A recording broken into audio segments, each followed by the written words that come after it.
and welcome to WRPB and WRPB Studios. Okay, so one of the coolest things in the studio that happens is when I have a repeat guest. With me is Kenneth. How do you pronounce your last name? Ferrier. Ferrier. Yeah, it's got a little interesting twang to it. Yeah. So you were on with us actually a month ago. Yeah, coming back to say hello again. And we spoke about A&R Financial Consulting. Correct, A&R Financial Consulting Group. Okay, so before we go anywhere, how long have you been around the industry? This will be year 13, give or take, 13, 14 years, Okay. give or take. And if you want to know why he got into it, you need to listen to the previous interview. But today, what I wanted to do was I wanted to kind of explain to people exactly what you do, and I thought the best way to do that is to role play. Okay, sounds good. Okay, so do you recommend that people get to you before they open their business? It depends. I mean, a lot of times what we do is we do an initial investigation when a client has an existing IRS issue already. Okay. But absolutely, I mean, it would be a great thing because majority of the clients that we deal with are people that are sole proprietorships. So they're just starting out as a small business. They're not structured maybe as like an LLC or an S corp. Right. So absolutely. So we can actually get them to the point where they're not owing the IRS anything with estimated tax deposits. Okay, so we're going to start this. I call you up saying, hey, Ken, I'm opening a business. Mm-hmm. Okay. I already got an LLC. Okay. How do I protect myself from falling under the prey of the IRS? Because that's really what it is. Yeah, that's a great question. Okay, so I'm starting. What would be your first thing for me? Okay, well, again, like I said, if there was an issue already where money was owed, the first thing that we would do is we would get all the information directly from the IRS. We would pull a copy of your tax practitioner's report and find out exactly, excuse me, what's going on with the situation. Okay, I have no issues, and I don't want to have any. So the scenario is, guys, like I always say, use a professional. It's easier a lot of times to prevent than to fix. Is that correct? Absolutely, and let's go from that point right there. What we would do actually is make sure that there will be no issues with any type of payments for employees or anything if your business has employees. Okay, so I'm opening this business. Okay. I'm going to have me and 3 employees. Okay? What do I have to look out for? Payroll tax for your employees. Okay. Estimated tax deposits, making sure that everything is on time, and if we can do so, there'll never ever be an issue with the IRS. Okay, so in that slot, where do you fit? Where do you slot in to make sure that that doesn't happen? You're going to give me direction when I start my business, right? Correct, and we would start with you right from the beginning and work along with you. We can do any type of bookkeeping services or anything that the business would need. But as long as we have a little bit of guidance along the way, none of that should ever happen with you. As long as I have guidance. Correct. As long as you have guidance, the actual business itself has guidance. Some businesses have bookkeepers, handling their affairs. Right. Some businesses have the actual business owner that's operating, that takes care of all the bookkeeping and everything. Okay, so we're in a new day of technology and stuff. Mm-hmm. So I remember having worked for a company, and he had QuickBooks. Okay. And I remember every night we had to close out QuickBooks, and it would be on a disk. Mm-hmm. Well, today is online, obviously. Yeah. But there are other forms, there are other companies basically that do that now.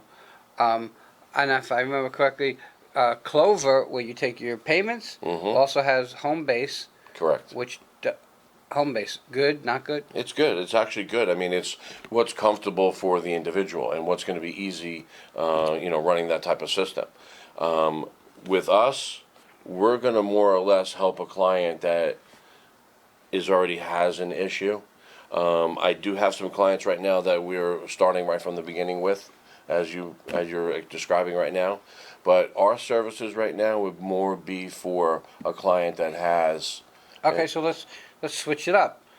I started my business 5 years ago, and I've grown my business, and now I have 5 employees. Mhm. I have, for a year, I didn't pay payroll tax. Yeah, and that's just the situation that I'm talking about. Okay, I call you. What do we do? Okay, the first thing that we would do is we would get all that information from the IRS. So you and I could sit down and review everything together. Well, how would they have the information? Well, the IRS has the information on everything in your taxing history. So we would pull what's called a tax practitioner's report, as I explained before. Mm-hmm. And we would also pull all the information from those particular years that are in question. So if you have issues with either payroll or estimated tax deposits, we would pull account transcripts for that individual year. So you and I could actually sit down and see exactly what's going on and why you owe and where it's coming from. Okay, so now the IRS has gotten involved, and they sent me letters, and I called you, and I owe, I don't know, let's pick a number, $60,000. Mm-hmm. For the last year that I brought on employees and didn't pay payroll tax. Once I call you, do the letters stop coming? No. And that's another thing. I know we had touched on that a little bit too in our last interview that we did together. Letters don't stop coming. And that's a common thing that individuals think, business owners think, that as soon as you hire a company, that all of a sudden all that just goes away. But as a business owner, as an individual, when we have power of attorney, letters do come to us, and letters will always come still to individual. Okay, it's under the law that you still get letters. Okay, so just because I get letters, if I got a letter that said A, B, C, D, you would have gotten that letter also. Absolutely. We get a copy of it first, and then you would get it secondary. So we absolutely know what's going on with the situation right from the get-go. Okay, so you get this letter, it says A, B, C. I guess you call me up and you told me you got this letter. I'll be getting a copy, or Or you'll be getting the same one right around the same time. okay. What do we do with that letter? What do you do with that letter? Well, the first thing that we want to do, obviously, is get a good relationship with the IRS, and that's the goal from day one. Once we have that and establish a good relationship, they know exactly what we want to do moving forward. Address the situation again, why the money is owed. Make the IRS confident in knowing that this is not going to be a reoccurring situation.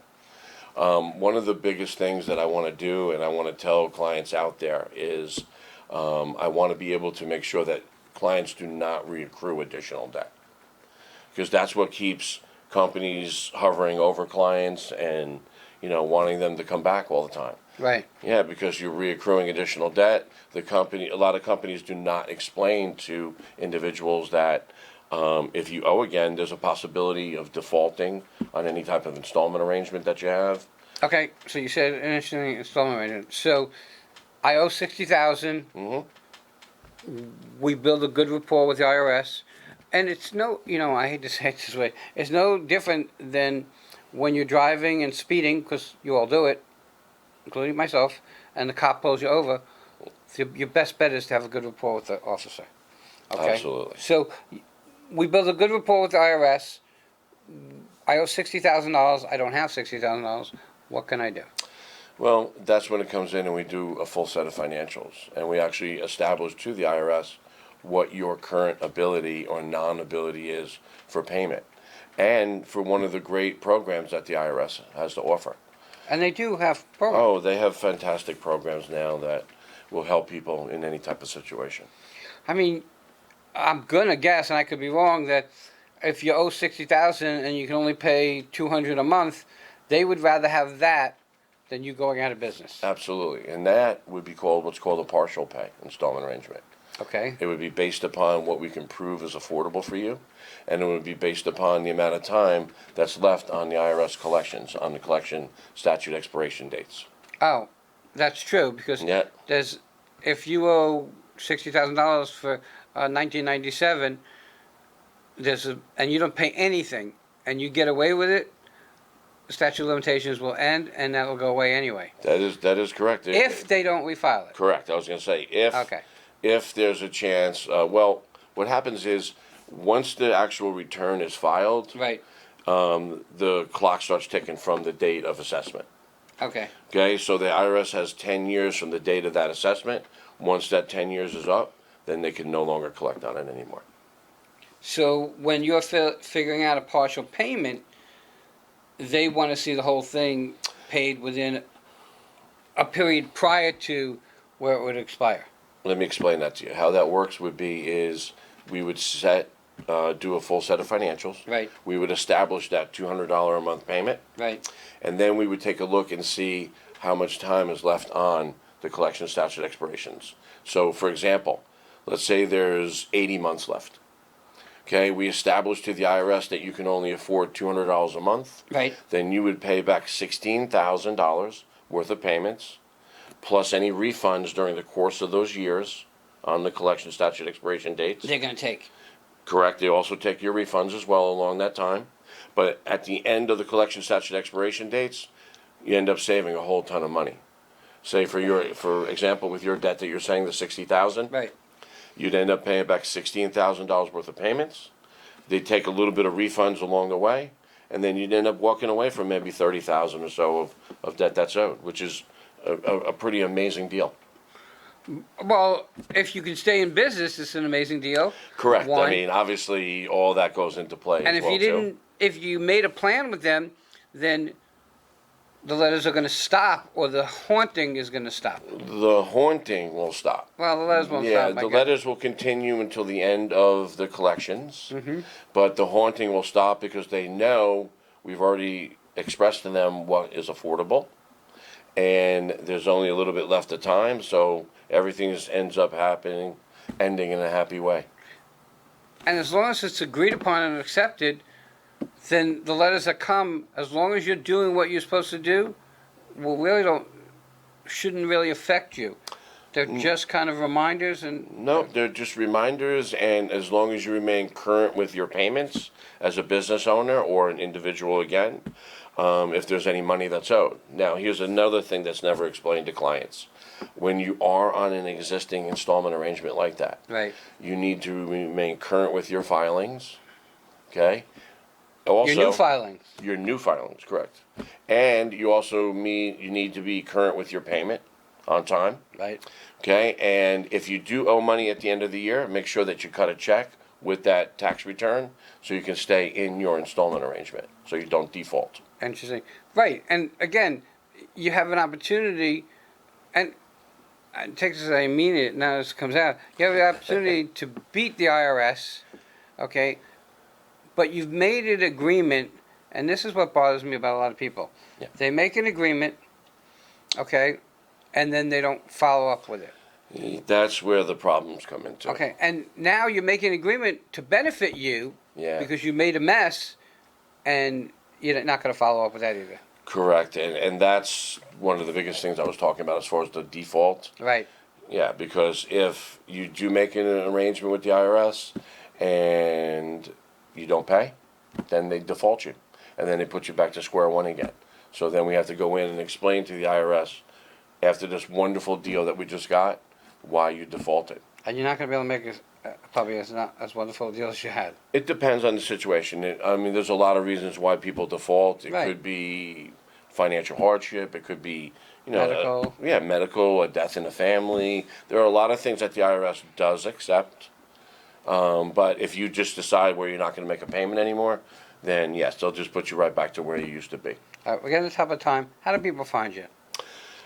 Very easily. My direct number, area code 772-237-9919. You can call me anytime, any issue that you have, any questions that you have, please give me a call. Everybody, again, use a professional. Okay, he came on twice to give you some added information, okay, to kind of protect you from a disaster. Because it's like anything else. Once the IRS gets a hold of you, if you don't make something, they're going to be on your tail constantly. Thank you, you sir. for coming on. Again. Everybody use a professional, and we'll be right back.